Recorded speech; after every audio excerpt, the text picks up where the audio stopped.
Halo teman-teman, selamat datang di channel Indonesia Student Corner.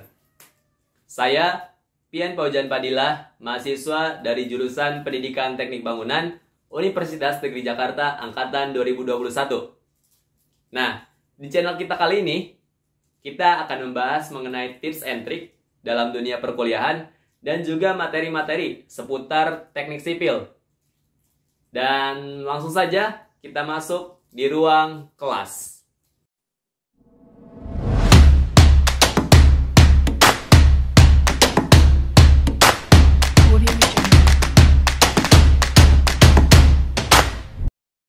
Assalamualaikum warahmatullahi wabarakatuh. Selamat pagi, selamat siang, selamat malam semuanya. Pertama-tama yang saya hormati dosen pengampu dari mata kuliah Strategi dan Media Pembelajaran, Dr. Rian Arthur, Magister Pendidikan. Juga teman-teman semua di sini yang sudah menyempatkan waktunya untuk menonton video kita kali ini. Kita akan membahas materi mengenai penerapan model contextual teaching and learning pada pembelajaran. Tentunya ini di sini dihususkan untuk mata pelajaran teknik struktur bangunan. Oke, mungkin kita langsung saja ke pembahasan. Baik, sekarang kita akan membahas terlebih dahulu apa sih SMK itu. Oke, secara nama SMK itu merupakan sekolah menengah kejuruan. SMK itu setara ya dengan SMA dan juga MA, tetapi perbedaan yang mencolok di SMK itu sesuai namanya, sekolah menengah kejuruan. Jadi semua siswa yang masuk di SMK itu sudah dijuruskan, di mana jurusannya ini tergantung dengan kompetensi yang diambil siswa di sekolah tersebut. Nah, di sini SMK itu mempunyai slogan SMK Bisa, yang secara pengertian SMK adalah sekolah menengah untuk mencetak lulusan supaya siap bekerja, baik pada perusahaan atau lapangan kerja sendiri, wirausaha. Nah, SMK itu dirancang untuk mempersiapkan peserta didik atau lulusan yang siap untuk menghadapi dunia kerja dan mampu mengembangkan sikap profesional dalam bidang kejuruan. Nah, SMK itu banyak sekali jurusannya, banyak sekali kompetensi keahliannya. Salah satunya yang akan kita bahas kali ini adalah desain permodelan dan informasi bangunan. Nah, jurusan ini secara spesifik itu memberikan materi pelajaran mengenai konstruksi bangunan sekaligus ilmu yang menggunakan pengembangan dari pengetahuan teknik sipil. Ini maksudnya DPIB itu secara tidak langsung merupakan pembelajaran tentang teknik sipil juga gitu. Nah, dulunya DPIB ini desain permodelan informasi bangunan, nama jurusannya itu Teknik Gambar Bangunan, TGB. Tetapi setelah ada kurikulum 2013 revisi, diubah menjadi DPIB. Di DPIB juga sudah sangat jelas ada daftar mata pelajaran yang harus diampu oleh para siswa itu sendiri, di mana daftar mata pelajaran itu diatur dalam Peraturan Direktur Jenderal Pendidikan Dasar dan Menengah Kementerian Pendidikan dan Kebudayaan nomor 7 garis miring D.D5 garis miring KK garis miring 2018 tanggal 7 Juni 2018 tentang struktur kurikulum pendidikan menengah kejuruan. Kemudian kita sekarang akan membahas mengenai mata pelajaran yang ada dalam kompetensi keahlian DPIB. Saya di sini mengambil mata pelajaran teknik struktur bangunan, di mana mata pelajaran ini itu membahas mengenai perencanaan, permodelan, dan juga informasi bangunan. Nah, kenapa sih teknik struktur bangunan ini ada? Karena di sini itu dijelaskan mengenai komponen-komponen.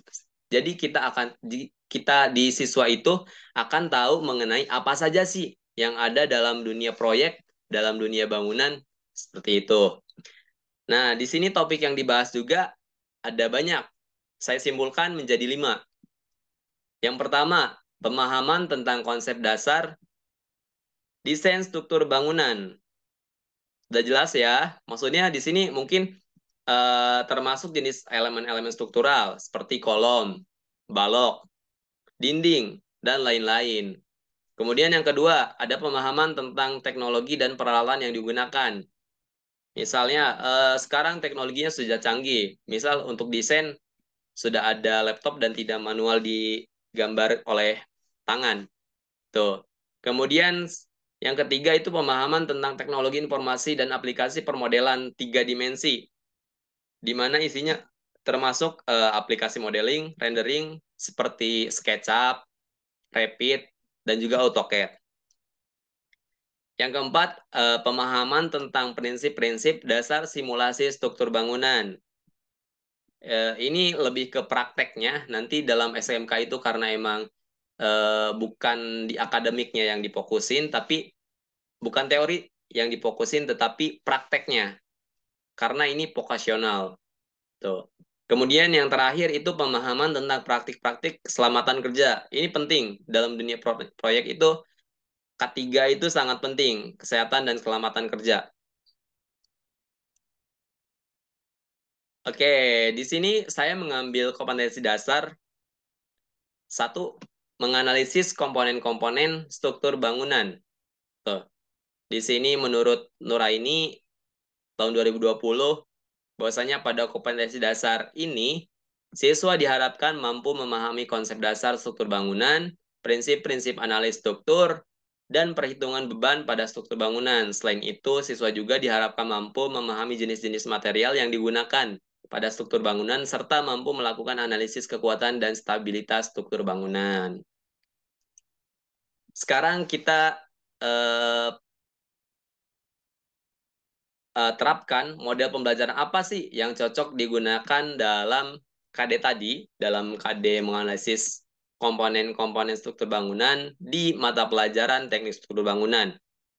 Di sini saya menggunakan model pembelajaran kontekstual atau contextual teaching and learning, di mana model pembelajaran ini memungkinkan siswa untuk belajar melalui pengalaman praktis dan mengeksplorasi konsep-konsep dalam konteks dunia nyata. Dalam model pembelajaran ini, guru berperan sebagai fasilitator yang membantu siswa memahami konsep-konsep dalam konteks yang relevan dengan kehidupan sehari-hari. Secara singkat, bahwasanya model pembelajaran kontekstual itu lebih mengarahkan dan menyuruh siswa untuk melihat dalam dunia nyata, sehingga pemahaman siswa dalam pembelajaran itu meningkat. Kemudian adapun strategi yang digunakan dalam pembelajaran kontekstual itu macam-macam. Contohnya kita menggunakan media visual seperti gambar, video, presentasi, dan lain-lain. Sehingga dengan demikian pembelajaran kontekstual ini tidak hanya berfokus pada konsep teoritis, tapi juga pada penerapan konsep-konsep dalam situasi dunia nyata. Itu singkatnya. Adapun alasan saya mengapa model pembelajaran kontekstual ini dinilai cocok untuk diterapkan pada mata pelajaran teknik struktur bangunan. Yang pertama, itu mengaitkan materi dengan pengalaman sehari-hari, di mana CTL ini, Contextual Teaching and Learning ini, memungkinkan siswa untuk mengaitkan materi yang dipelajari dengan pengalaman sehari-hari mereka di dunia nyata. Seperti itu. Kemudian yang kedua itu menumbuhkan kreativitas dan kritis berpikir. Jadi siswa itu bisa memungkinkan siswa untuk mengeksplorasi dan juga menemukan sendiri konsep dan juga prinsip yang terkait dengan materi di kelas yang sudah mereka pelajari. Seperti itu. Sehingga bisa menumbuhkan kreativitas dengan pemahaman mereka masing-masing. Yang ketiga itu dapat memahami materi yang dipelajari dalam konteks yang lebih luas.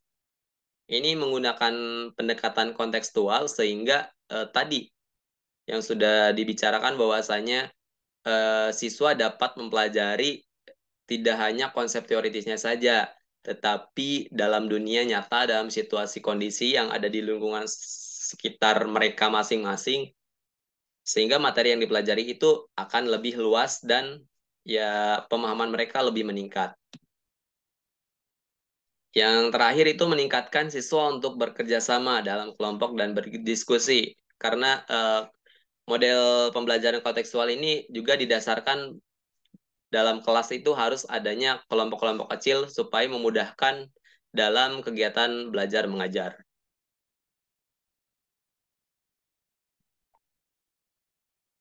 Oke, itu saja. Di sini saya mengambil rujukan untuk tugas 3 kali ini dari banyak ya, ada kurang lebih 20.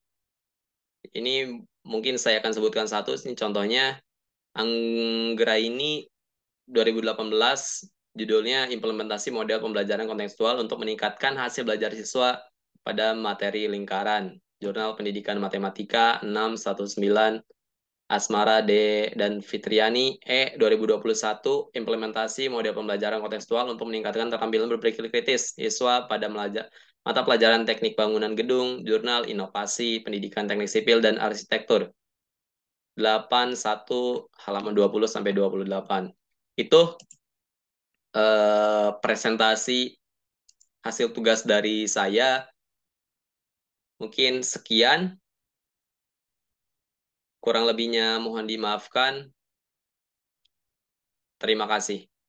Oke, mungkin pembahasan materi di video kita kali ini cukup sampai di sini. Semoga videonya bermanfaat dan jangan lupa di like, subscribe, dan juga di komen. Sampai jumpa. Audio Jungle.